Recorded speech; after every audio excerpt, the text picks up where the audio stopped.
Պարոն Սարգսյան, անցած տարի 2025 թվականին Հայաստան վերադարձած տղա ունենք, ում 27 տարին լրացել է 2025 թվականին եւ ցանկանում էր սահմանված կարգով վճարել եւ անցնել կրճատժամկետով ծառայություն, սակայն ինչպես գիտեք 2024-ին ընդունված օրենքը տարածվում էր օրենքի ընդունման պահին 27 տարին լրացած տղաների վրա, բայց մեր ազգությամբ PSD տղան հաստատի չի ունենում հնարավորություն ծառայելու ու դատապարտվում ազատազրկման 2 տարի ժամկետով։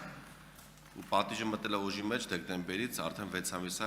կալանքի մեջ է գտնվում։ Բայց մեր քաղաքացին ցանկանում է մյուս 27 տարեկանների նման վճարել 8 միլիոն դրամ եւ ծառայել 1 ամիս ժամկետով, անկախ նրանից, որ արդեն 6 ամիս պատիժ է կրում Սևանի քրեակատարողական հիմնարկում։ Հիմա ինչպես է կարծում, կարող ենք մենք հիմա առաջինից երկրորդ ընթերցում այս փոփոխությունը կատարել, քանի որ արդեն բոլոր 27 տարեկանները կարող են օգտվել այս օրենքից։ Այսինքն եթե ինքը հիմա վերադառնար, կարող էր հանգիստ օգտվել, բայց քանի որ մի տարի շուտ է վերադարձել, հիմա գտնվում է կալանքի մեջ։ Պարոն Սարգսյան, կարծում եմ, որ վերջի կատարված փոփոխությունը նաև տարածվում է ձեր նշած անձի վրա, բայց սա իրավապահ մարմինների, մասնավորապես այս պարագայում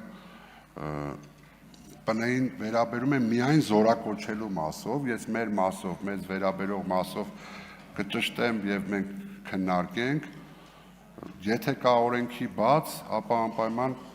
այս ընթացքում առաջինից երկրորդ ընթերցում փորձենք հասկանալ, թե ինչ կարելի է անել նման իրավիճակների համար։ Արձագանք։ Ես խոսացել եմ զինդատախազի հետ եւ նաեւ արդարադատության նախարարի հետ օրենսդրական փոփոխություն պետք է անենք, պարոն Սարգսյան, որպեսզի կալանքի մեջ գտնվող անձին տանք հնարավորություն այս կետից օգտվելու։ Պետությանը ձեռնտու է եւ նաեւ այս քաղաքացուն, որպեսզի ինքը ավել տարուկես չմնա կալանքի մեջ եւ իր վրա պետությունը փող ծախսի եւ նաեւ ինքը գումար վճարելով ծառայելով կմարի իր պարտավորությունը պետության նկատմամբ, այսինքն կշահի մեր քաղաքացին եւ պետությունը։ Խնդրեմ քննարկենք, եթե հնարավոր է այս փոփոխությունը եւս ներառենք միջև երկրորդ ընթերցում։ Բարի։